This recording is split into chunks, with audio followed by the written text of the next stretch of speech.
Welcome back to the Rabbi and the Other Guy. As usual, the other guy, Matt Shockett, here from the beautiful North Woods of Wisconsin.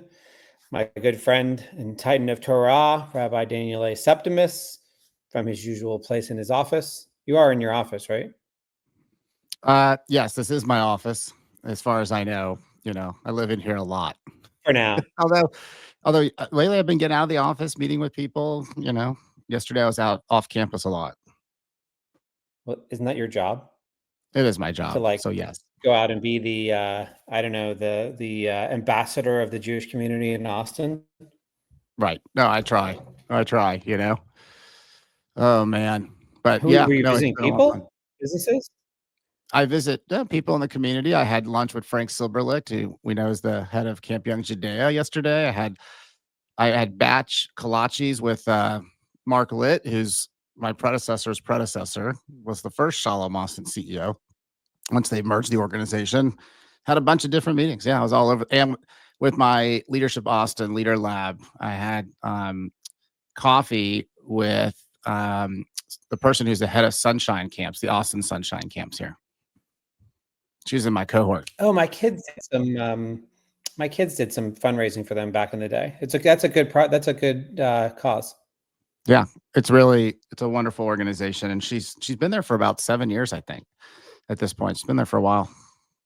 They do good work. So does anybody have any interesting topics going on in the world they want to discuss with you? Oh, no, never. Things that I wish I could answer, of course. They just want to Oh complain. man. Yeah. Well, there's never a dull moment, but it's been interesting to say the least. And then of course yesterday, I don't know if you saw, but there was a potential threat against the San Antonio JCC. So we were dealing with that all day yesterday, actually. Oh yeah, I got an email from head of security, Andy. Yep. Fortunately, nothing in Austin, though, right? Thank goodness. And San Antonio, the guy happened to be in Virginia. But, I think the FBI was wanting to be safe and make sure that they didn't take any chances with what was going on. Well, that's good. There is a lot going on in the world, but we have a more fun episode for today. Yes, we do. We can talk about all the doom and gloom and horror, but we'll leave that alone for the next, hopefully 45 minutes. And we've got a fun episode for everybody today. So we've got Mo Pittle. Those of you who don't know Mo, he is from El Paso, Texas. He was actually born in Cleveland, Ohio, but mostly grew up in El Paso, Texas. And he is the owner of Jewboy Burgers here in Austin. He's got a really interesting story that I'm going to ask him to tell us, but it's been pretty successful. I remember when it was just a truck, and now it's a whole empire. There's 2 brick and mortars. I think there's 3 additional trucks. So welcome to the podcast, Mo. Thank you very much. That's very kind of you. Empire is a strong word. Well, we're getting there. It's a mini empire now. I have a bunch of 20-somethings. All right, so tell me how all this started. How all this started. So my background is actually in advertising. If you ask me what I do for a living, I'll still tell you I'm a copywriter. So I'm the guy that sat in a room with another guy called an art director and made the ads that nobody seemed to want to care about. And didn't matter. It was fun. I enjoy it. I still think that there's a place in our society for marketing as a communication outlet. But, as you move on in that industry, it tends to give you a little scar tissue. For me personally, I was pitching these ideas that we took a lot of time and pride in. And clients are clients, they've got other things going on. But oftentimes you present your work and then they go, okay, what else? And again, that's part of the deal. You get paid for being creative and they get to abuse you. And so I actually worked on both coasts. I graduated from the University of Austin here in Texas, moved to San Diego, Phoenix, Atlanta, Pittsburgh, Washington, D.C., and then ultimately came back to my hometown, which is El Paso, to open my own agency. So that started in 2002. 2001 was an interesting year to be in Washington, D.C., speaking of, nothing going on in the world at that point. My now ex-wife was terrified, and I've never held that against her. It was scary. It was legitimately something that, and then you're hearing stories of dirty bombs and things like that. So we left. She wanted to go back to Chicago, which is where she was from. I couldn't get a job there to save my life, and I love Chicago. So my plan was to go back to El Paso for a few years, do a little. Again, everything for me is an experiment. Everything with me is a case study, is a test try, just because that's who I am. I just think that if you don't try it, I can't handle that, living with that thought that, oh, man, I could have been a rock star. And I did play in a band, so I was a rock star. Exactly. All right.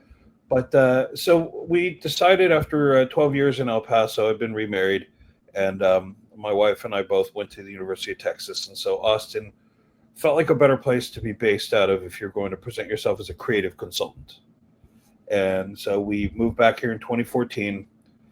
I'll tell you, I don't know how people work from home. I could not do it. I lost my mind. I mean, when the dog stops talking to you, that's when you know you've got some problems, right? I'm going to the gym twice a day, still gaining weight. All these things were just loading up. So I came up with the idea that I was going to do a case study. I wanted to do a project that I could then put out there and say, look, if you have faith, if you will trust in what I have been taught to do and trained to do and learned to do, good things can happen.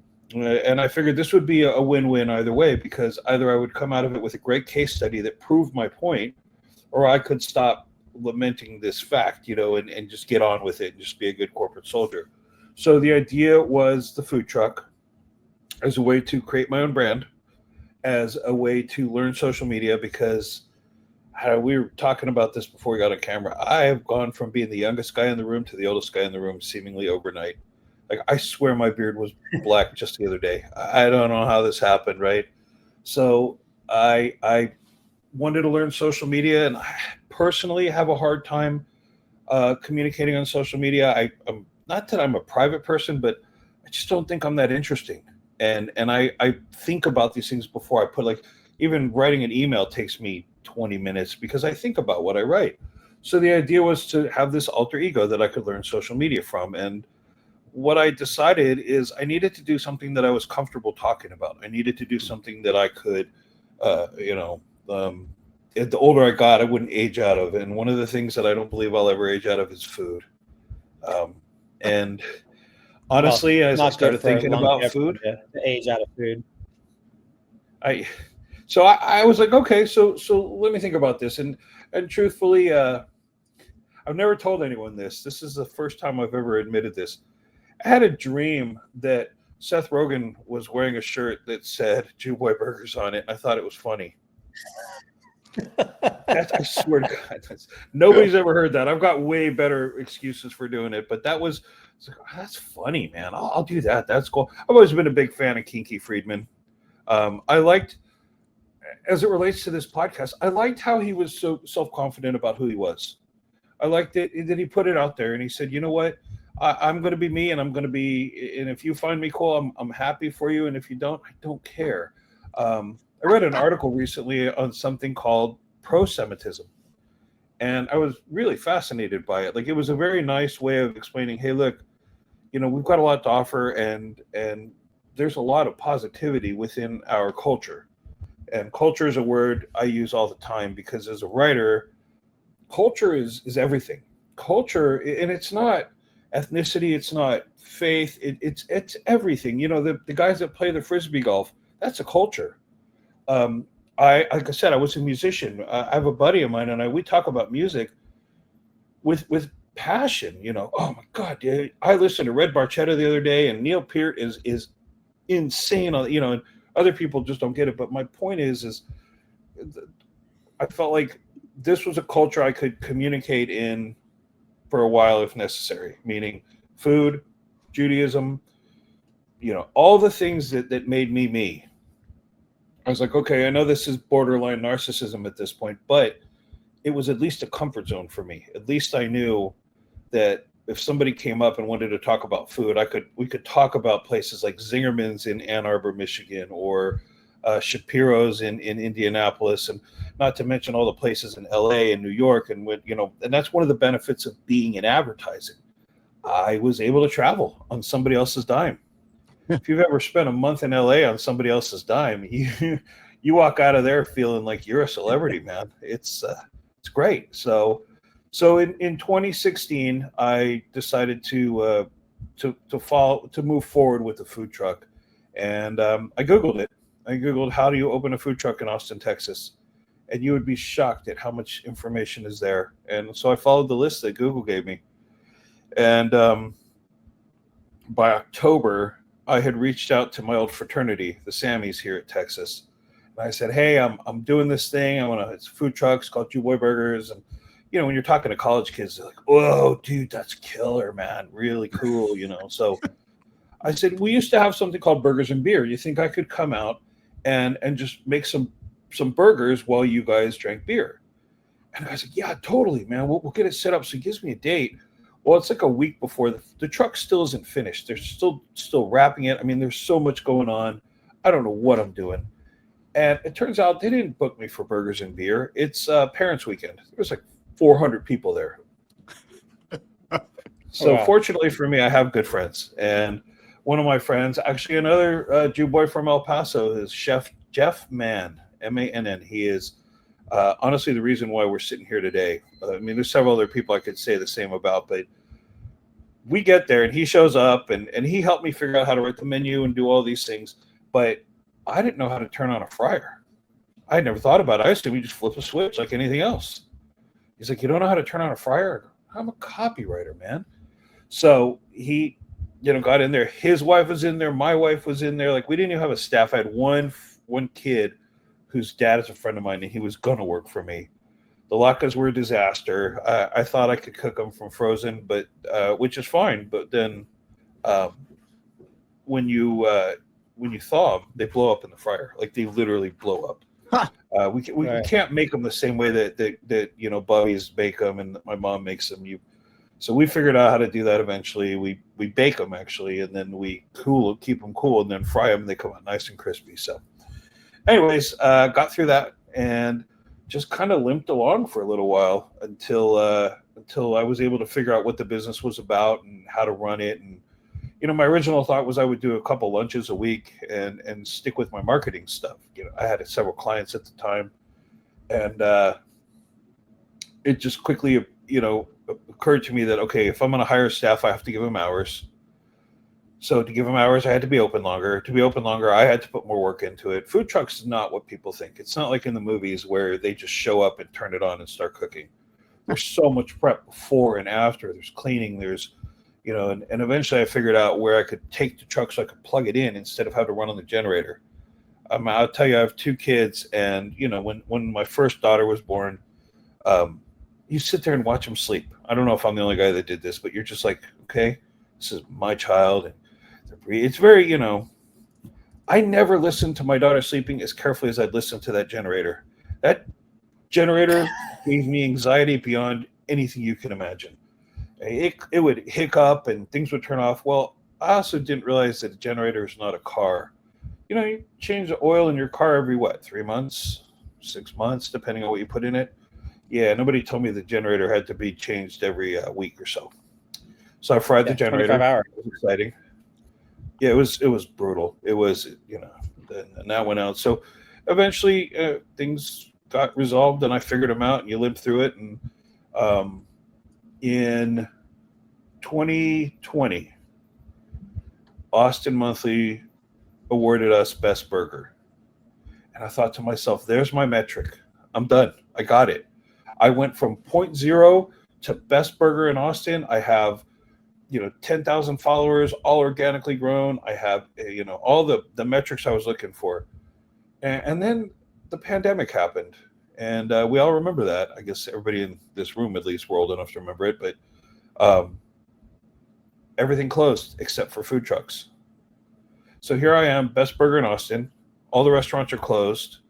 I'm still open.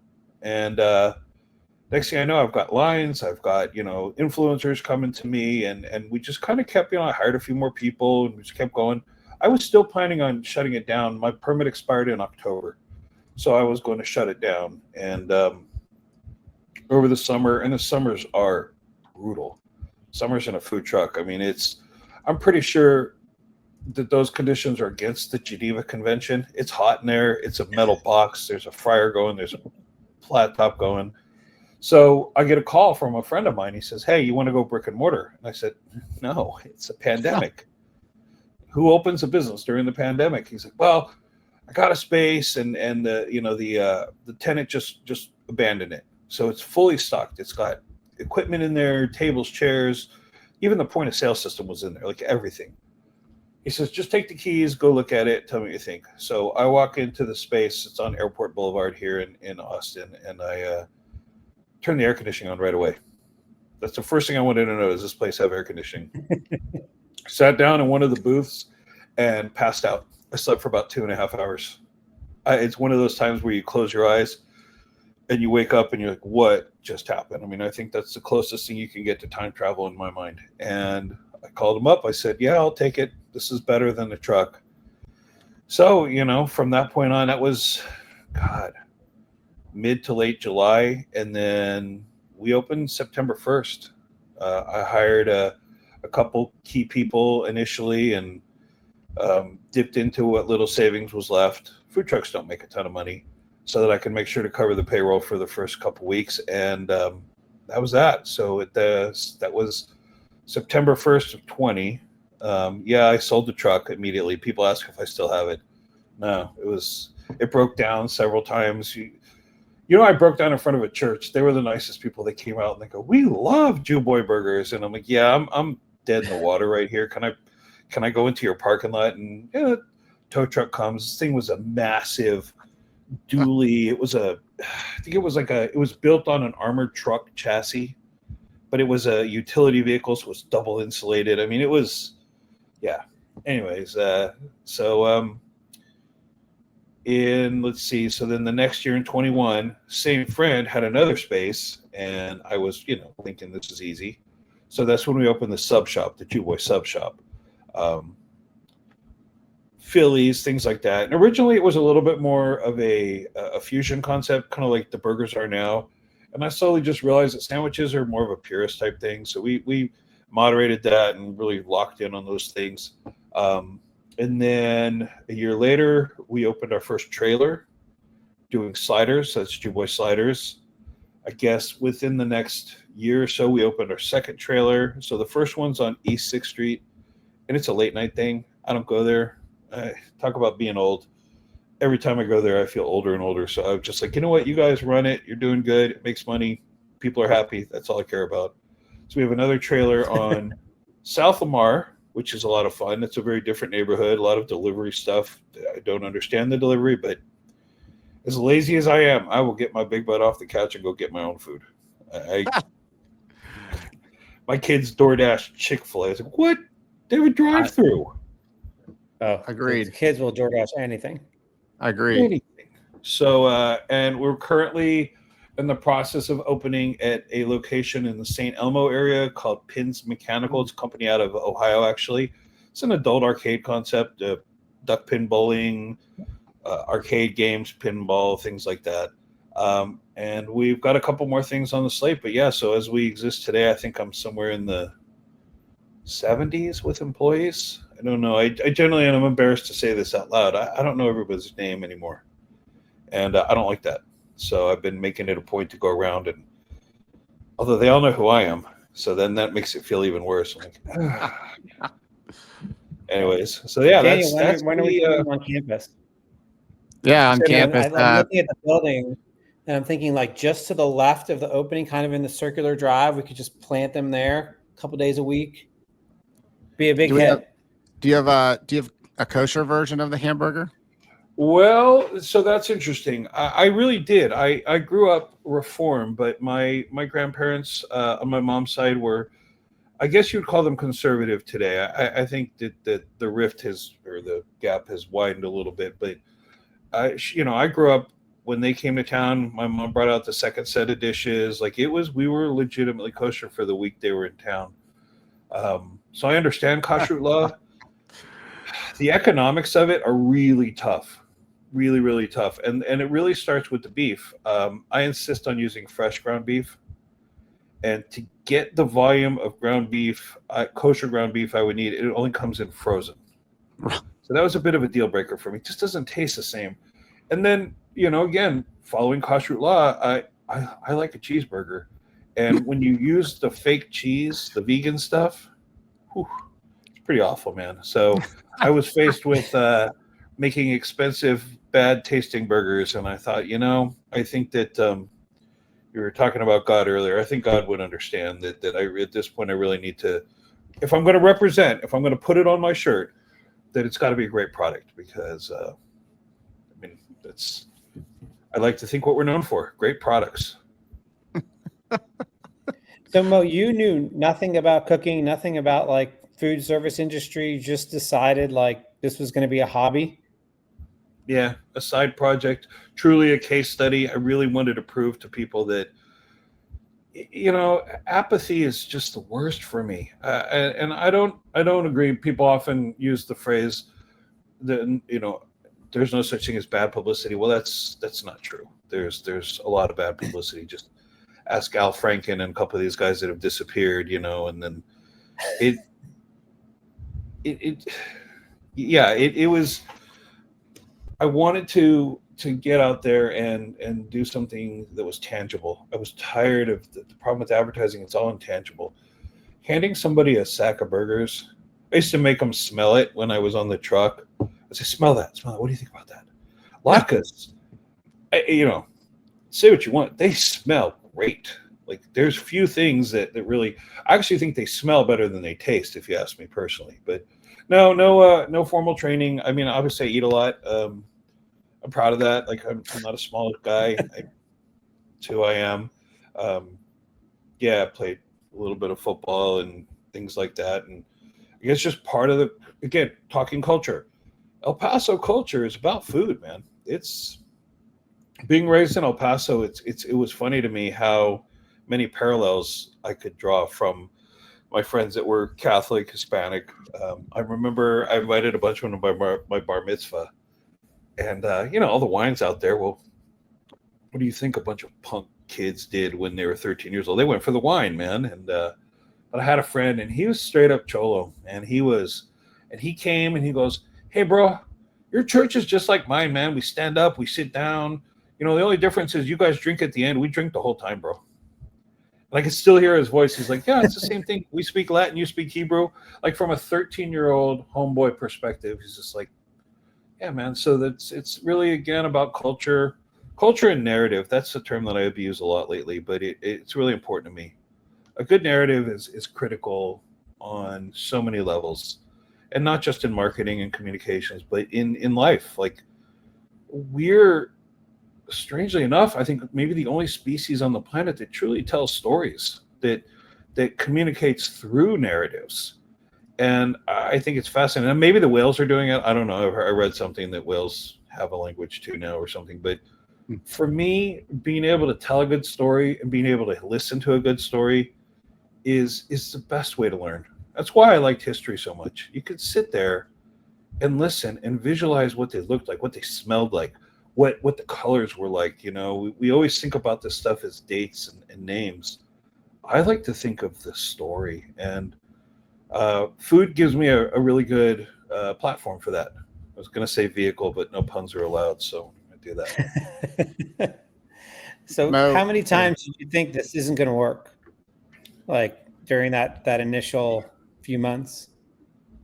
The firstly, so I thought my hardest summer was in college. I was working at a radio station, so I would get up at 3:30 in the morning, go to the radio station, do the morning show. I was the morning show producer, so the board op, basically. And then I would leave there about 10, and then I would go to class. And remember, summer classes every day, so I'd go to class from 11 or 12 to 3 or 4. I don't remember exactly. And then I was also working as the doorman at a bar called Cain and Abel's. We all know Cain and Abel's down there. Yeah. Oh, yeah. Of course. I was the guy you did not want to see. Like, I was such a jerk. It was a job that was, I'm the oldest of 6 kids. It was built for me. When the guy interviewed me, he said, hey, we're grandfathered in here. This is a really important thing for me. And I go off on some, story about, all these things. And he goes, I've never hired a bouncer that talks so much. You don't shut up. Like, well, you asked a question, I gave you the answer. But so I would then go from, I'd finish school, I'd go home, get something to eat, and I had to be at work by 8, and I worked from 8 till 2. So starting Thursday morning, I would then go from 3:30 in the morning, then I would finish at 2 in the morning on Friday morning. Then I would go get breakfast somewhere, Taco Cabana, Magnolia, when I had money in my pocket, things like that. And then I went back to the radio station Friday morning, did that class, took a nap, and then would go back and work the door until 2:30 in the morning on Saturday. So those were rough. That is nothing compared to working a food truck the first 4 months I did it, because I had no idea what I was doing. Absolutely no idea. The truck requires that you can only plug electricity in. There's no gas, no nothing else. So I would have to take the truck, and the only commissary I knew of that I could find was in Cedar Park. Well, I was on Hancock and Burnett. So what do you call it?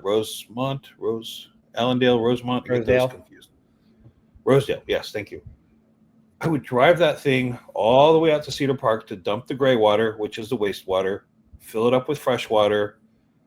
I would have to run on generator, so I'd have to then gas it up, gas the generator, gas the truck.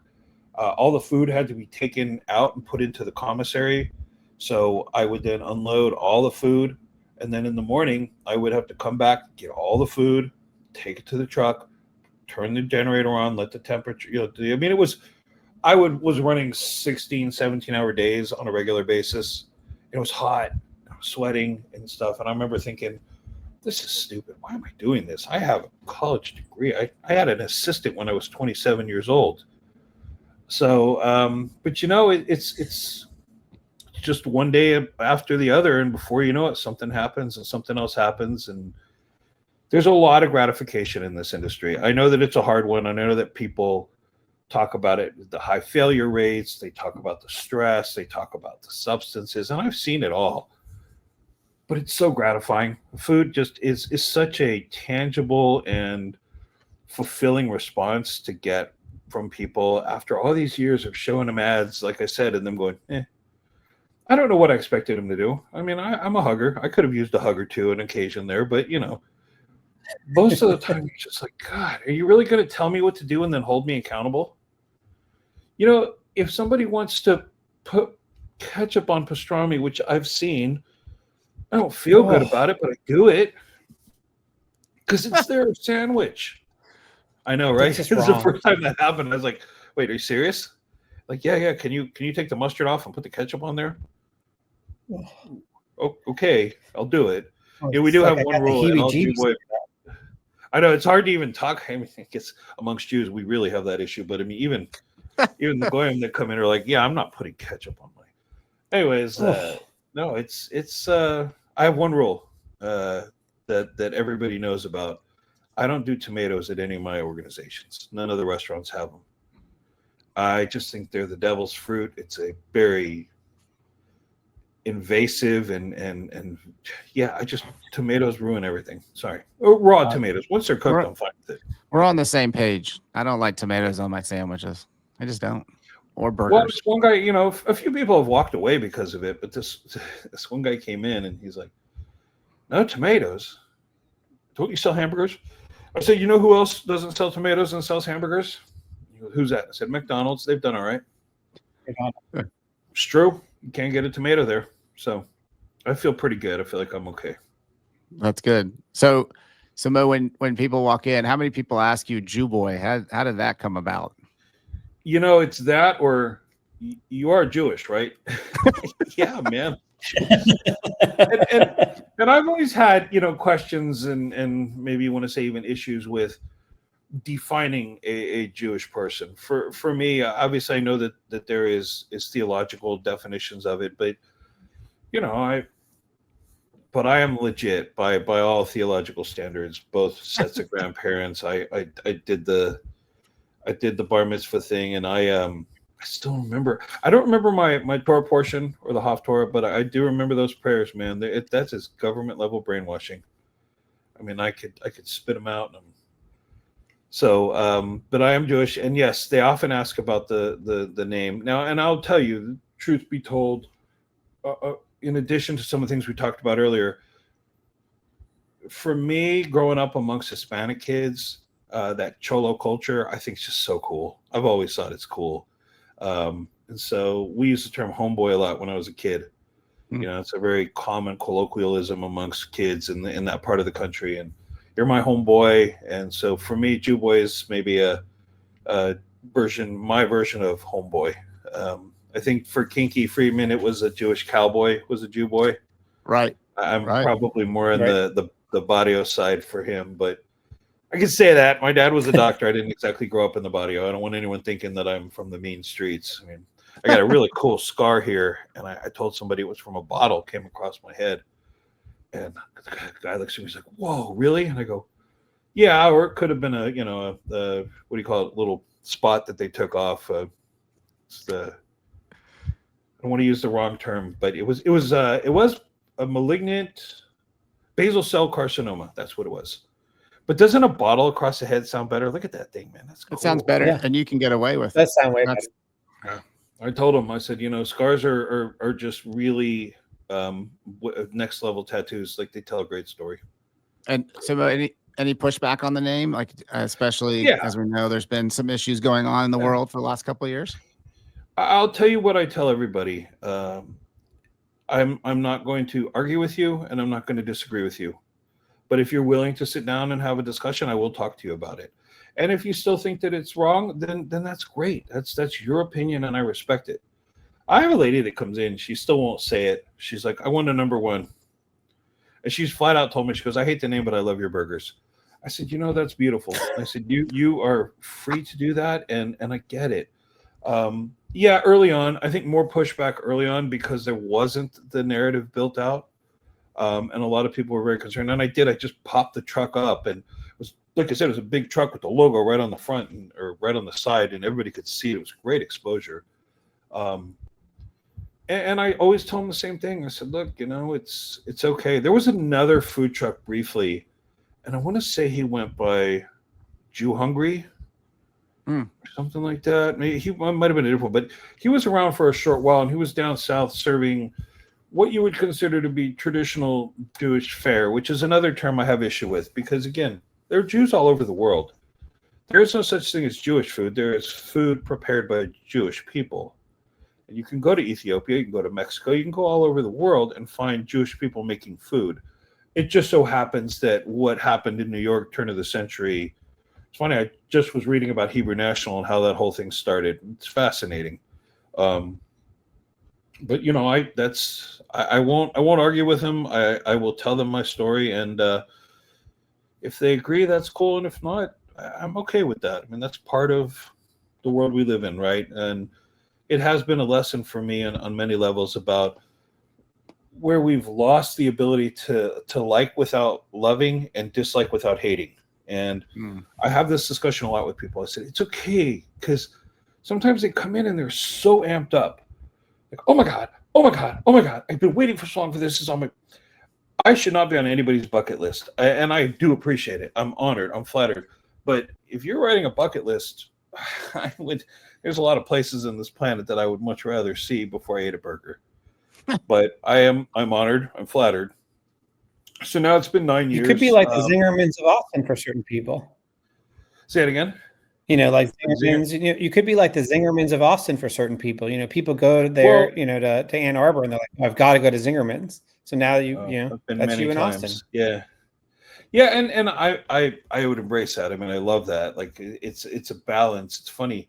The sub shop is more of a neighborhood place. We have a higher percentage of recurring customers there, regulars, than we do at the other places. I have people come into the burger restaurant with their suitcases. They're either coming from the airport or going to the airport. And I'm, again, flattered. People, it's a kind of an interesting byproduct of doing this. When we take your order, we text you when it's ready. So I get a cell phone number. Well, Austin is, a very diverse city. And I've started learning the area codes. And I just realized how many people come from all over the place. Now, some of them live here, obviously, but when you get a 402 number, that's Omaha, Nebraska. And you're like, wow, man. And some of them have heard about me. That is stunning to me. And it always just blows my mind. Yeah, I first started learning area codes so I could call out the New Yorkers. If I had a New Yorker coming in, then I would go back to the kitchen and say, hey, these latkes better be perfect, man. This is, don't screw this one up, because these are New Yorkers out there. I had black and white cookies for a while. Oh my God. You would think they come in like, is this a real black and white? And I said, it's a half moon. Oh, okay, I see here. The New Yorkers just love this discourse. They're going to, all right. I'll be the judge of that. I'm from New York. I understand the black and white culture. Get it. I just had to be aware of them. And so when they came with that 917 number, I know they're from the city. You give me an 845 number, you're coming from that's the Hudson Valley. You can really tell. 914, that's Westchester. You know who you're dealing with when you get a Yenta from Westchester. Oh yeah. I said, better make sure that, I said, make it pretty, because she's going to want that food to be pretty. But when you were saying about there's no such thing as like Jewish food, they say the same thing about Israeli food. There's no such thing as Israeli food. There's just kind of like many kinds of foods in Israel that are experimented with, depending on what background you come from. And there's a lot of fusion of foods coming together, which is what makes it so delicious, in my opinion. I mean, a lot of you've met Bertie here in town, Izov, and he was TLV, and I guess they don't have TLV anymore. But they just started Azov. Yeah, exactly. Talk about empire. I don't know if you're paying attention to what those guys are doing, but it's, he's got Mediterranean food down in San Antonio now. I think they're in Houston. What a great guy. What an inspiration to me too. Like, the opportunities I get to talk to Bertie really remind me of, I guess, I don't want to call it a responsibility, but it is. Like I said, it's one thing to put Mo's Burgers on your t-shirt, but when you put Jewboy Burgers on there, you're taking on probably more responsibility than I ever thought I would. And again, everything to me is a tagline or a headline and it's how my brain was wired to think about ways to get somebody's attention and then to create the narrative. And so, but I sit and talk with him, and it just reminds me of how deep the culture runs and how diverse the culture truly is. And I love it. I mean, that's something that I probably would not have realized when I was in my 30s, even probably into my early 40s. But one thing I have really taken out of this, and again, I try to avoid the theological discussions because I'm not trained in it, and I don't have the deepest of knowledge. Although I was invited to an elementary school to tell them about Hanukkah one time, because I brought them a bunch of latkes, and she's like, "Can you stay and explain Hanukkah to our children?" I said, "Man, I am not a rabbi. This is not like." And in a more serious note, when things happen in the community, I've had the news reach out to me, like, "You care to comment on this, whatever anti-Semitism has happened?" I said, "No." I said, "That's who you call the Federation. You call the ADL. I'm not that guy." And this one reporter was really pushing on me. He's like, "Yeah, but you're Jewboy." I said, "Okay, not a rabbi, still not a politician," and I take that very seriously. Like, we actually had a group of neo-Nazi wannabes come into the sub shop years ago. Remember? Well, you obviously remember when they were hanging the banners over. Yeah, so the Goyim Defense League. Yeah, that was. I was going to ask you. I was going to ask you if you've had any protesters or anything like that in the last couple of years, especially with everything going on. So, knock on wood, we're in a really great city, and I've got really great customers. And even when things show up on social media, what's been remarkable is that my customers and the people that know who we are and what we stand for defend me. So I don't always have to defend myself, which is nice, because it's more credible when other people say it. But no, these guys showed up that night, Saturday night, looking for me. And I was at the burger restaurant, not at the sub shop. So my manager there, I talk to all my managers. I make them understand, what to do in case anything happens. And these guys walk in, and they're armed with body cameras, which showed me that they wanted content. They're looking, and I always use, I don't know if you guys are Family Guy viewers, but I think they expected to see Mort Goldman. And instead they found a blue-haired guy with a bunch of tattoos who, was like, "Yeah, Mo's not here." And he told me the story. He's like, first thing they said is, "Well, that's right, because it's Saturday and Jews don't work on the Sabbath." And And Travis looks at him and goes, no, he's working. He's over at the other restaurant. You can feel free to go over there if you want to talk to him. So they sat there and they were like discussing, like, this is not what we were looking for. We wanted to get, the Hasid to come out and yell at us and try to run us off. Again, blue-haired guy, tattoos, me, 325 pounds. I'm sure this is not what they were looking for. And so Travis, being the amazing manager he was, he says, hey guys, you got to order something? You want something to eat? Maybe, beer? And they look at the menu, and first thing I said is, wait a second. This isn't kosher. There's bacon. There's meat and cheese. They probably knew kosher law better than most of my customers. And so they did. They ordered a couple sandwiches, went out onto the patio, ate, cleaned up, and left. Now, I know that it's funny, but it's not funny. It's really sad on multiple levels. Oh yeah, for sure.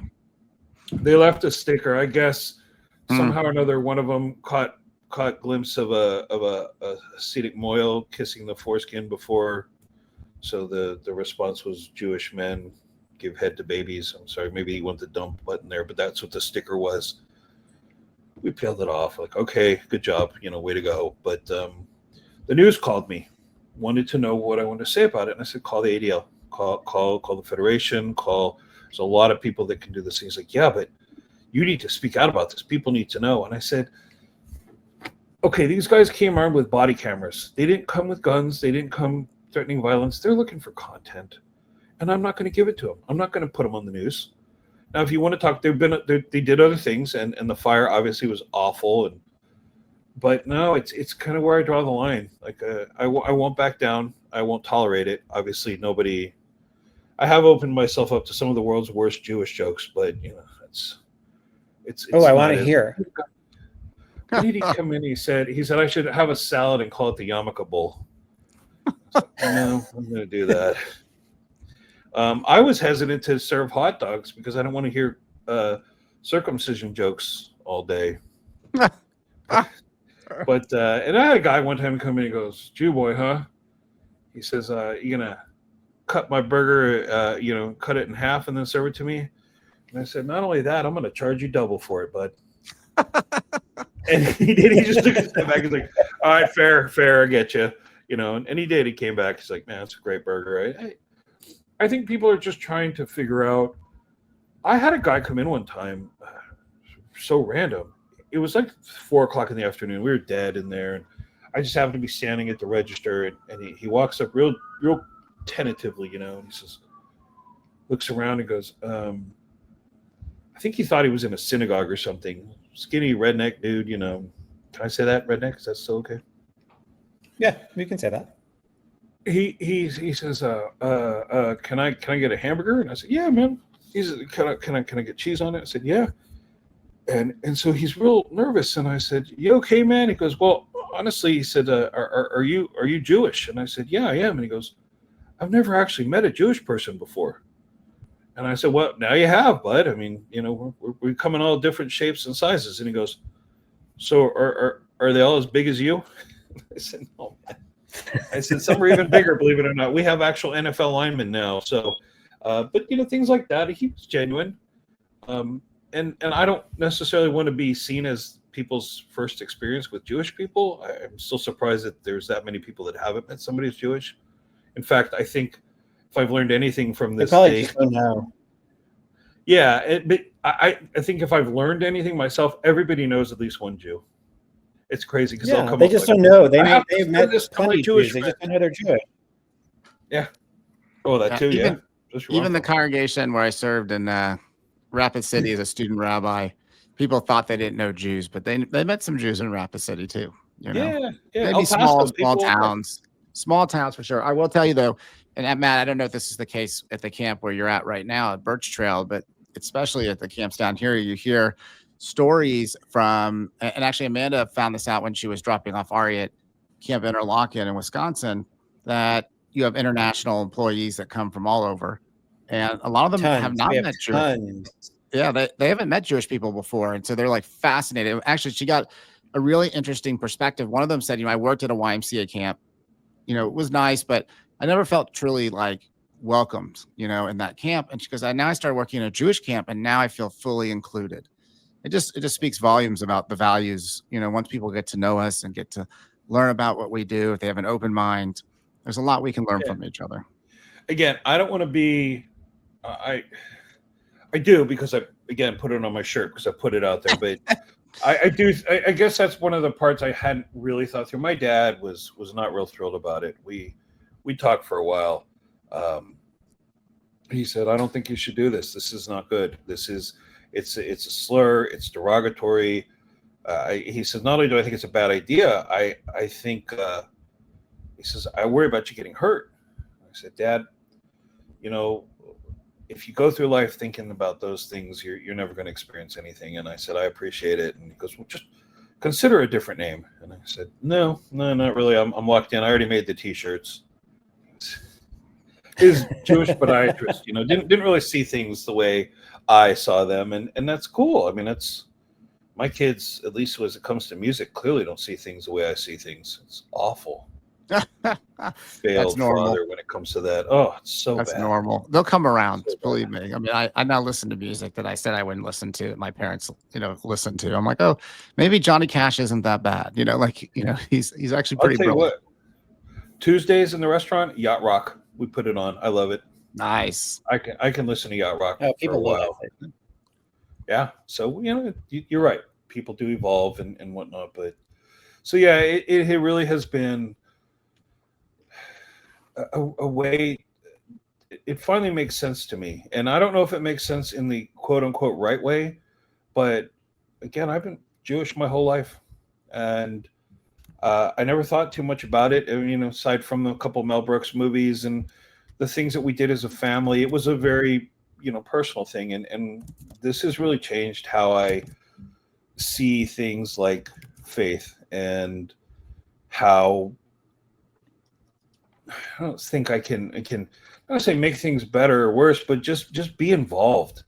And part of what really started to eat at me when I decided not to become a doctor, and then I went into advertising, my life felt very, very shallow, and I get frustrated. Aside from all my creative bad ideas, I like to be more pragmatic. I like to know that there's a fix, and maybe we'll never see it in our lifetime, but one of the things that this has shown me is that there is a way, and it's going to be different for everybody and everything. But this really taught me that being Jewish was a lot more than I had considered it was. So I don't know if a lot of people say I'm a bad Jew. I never liked that term very much, but I'll take it if that's the case. I'd rather be a bad one than not. Sure. And I love that you brought up Mel Brooks, because he's the ultimate in being able to make fun of, you remember Spaceballs and the Jewish princess? There's a new one coming out. There is a new one. So it's like you can barely say stuff like that anymore. All right. I do want to ask about the burger before we close up here. So the original Jewboy Burger, the number one, so how did that come about? Tell me how you came up with that for the burger. It's a smash burger, right? It is a pressed burger. We don't smash them, we press them. And I make that distinction because our burgers are a little thicker. It's not going to be this paper thin business. You're going to be able to taste the beef. We don't cook to temp, but you can ask for, one way or the other. Like, we get a lot of customers that want no pink. I'm a savage. You can give me raw ground beef and I'll eat it, probably just sear each side and I'm good to go. But it's a combination of the places I lived and the things that I saw and the stuff that really affected me. I went to the border utilizes a lot of onions and peppers, and I often use the term poverty cuisine. In the border where people didn't have a ton of money for things like salt, which is expensive, pepper, salt, they use the chilies and the onions. So I'd go to this little dive place called Roscoe's Burger Inn in El Paso with my dad, and he would put a handful of onions on the grill and then take a handful of ground beef, stick it on top and just smack it. This huge spatula. I was fascinated by it. It tastes delicious. The onions give all of their moisture back into the burger, keeps it from being dry, and the flavor is good. The rolls are Pennsylvania Dutch. They know what they're doing when it comes to bread. Like and Amish so people? it's a Martin's potato roll. Yeah, well, Martin's is not exactly Amish, but they're Pennsylvania, and I think they take pride in being Pennsylvania Dutch. The baked goods up there are fantastic. The steaming of the cheese and also the onions, a very White Castle thing. It's like the smell of a White Castle when you walk in there. It always just struck me like this smells like a cheeseburger place. And honestly, the mustard is a Texas thing. You can do you can do mayonnaise and you can do ketchup. Like I said, I prefer it not on the pastrami, but hey, everybody has their opportunity. So yeah, that's it. It's just it, and that's how I approach it. Like I'm not a chef. I don't like when people call me chef. I think it's insulting to people who have trained and who truly understand the intricacies of cooking. I make a pretty good steak. I'm good with eggs. I call myself a dad chef. I can do the dad things. But yeah, I don't ask me to do anything otherwise. So, Well, thank you, Mo. Really appreciate you coming on the podcast. It was a lot of fun talking this through, and look forward to eating some more of your food. Right, Matt? well, and thank you for acknowledging it as fun, because that's how I feel about it. No, it's great. It's great. I know we got a lot of serious things going on in this world, and I don't want to downplay any of them, but it's still okay to have fun, right? It's important to continue to live life. That's what I think. Thank you both. I appreciate one that. of the things when Daniel and I started this podcast, and so interesting you talked about it, was we talked a little bit about Jewish culture and other things. Like, there's so many podcasts out there that'll give you the news and it'll give you the doom and gloom and all the other stuff. And we wanted to make a podcast about Jewish life. And this is, a perfect example of Jewish life. It goes on. We know there are bad things going on, but we should still be able to laugh and smile and enjoy being Jewish. It always struck me that one of the things, and I've said this before, and then I'll wrap it up. But in Israel, when something bad does happen, let's say at a market, they're back the next day. They will not let it stop who they are and what they do. And I've always been affected by that. And a couple of years ago in El Paso, they had a real tragic shooting, and people were posting, about this tragedy. And I put a picture of a burger up there and I said, don't get me wrong.